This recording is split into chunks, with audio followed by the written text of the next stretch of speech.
Hi friends, welcome to Shara Creation. இது வரைக்கும் நான் டிசைனிங் கோர்ஸ் எடுத்துட்டு இருக்கேன் ஃப்ரீயா. ஸோ அதே மாதிரி ஃப்ரீ மெகந்தி கோர்ஸும் நான் எடுக்க போகிறேன்.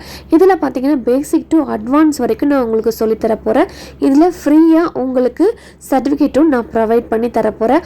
ஆனால் நீங்கள் பண்ண வேண்டியது எல்லாமே நான் போடுற டிசைன்ஸ் எல்லாமே நீங்கள் ஆல்பமாக கன்வெர்ட் பண்ணி எனக்கு அனுப்பணும். ஸோ அப்படி அனுப்புனீங்கன்னா உங்களுக்கு உண்டான சர்டிஃபிகேட் உங்களுக்கு வந்து சேரும். நீங்கள் வெளியே போய் கிளாஸ் போக வேண்டியதில்லை, பணம் கட்ட தேவையில்லை. ஸோ நீங்கள் வீட்டில் இருந்துகிட்டே உங்களுக்கு உண்டான டைமிங்கில் நீங்கள் இந்த ஃப்ரீ கோர்ஸை நீங்கள் பழகிக்கலாம். ஸோ இதில் எந்த விதமான டவுட்டும் கிடையாது. அண்ட் இது பார்த்திங்கன்னா முழுக்க யூடியூப்பில் தான் எல்லா வீடியோஸும் நான் அப்லோட் பண்ணுவேன். அண்ட் கடைசி லாஸ்ட்டில் வந்து பார்த்திங்கன்னா இது 1 month கோர்ஸ். ஸோ இந்த 1 month கோர்ஸ் ஃபினிஷிங்கில் வந்து உங்களுக்கு ஆன்லைன் மூலயமா சில வீடியோஸும் நான் உங்களுக்கு சொல்லி தருவேன். ஸோ நீங்கள் மறக்காமல் இந்த வீடியோஸை நீங்கள் டெய்லியும் கண்டினியூவாக போட்டு பழகி எனக்கு ஆல்பமாக கன்வெர்ட் பண்ணி எனக்கு அனுப்புங்க. ஸோ இந்த வீடியோ உங்களுக்கு பிடிச்சிருந்துச்சுன்னா மறக்காமல் சப்ஸ்கிரைப் பண்ணி ஷேர் பண்ணி லைக் பண்ணி கமெண்ட் பண்ண மறந்துடாதீங்க. நம்ம அடுத்த வீடியோவில் சந்திக்கலாம் ஃப்ரெண்ட்ஸ்.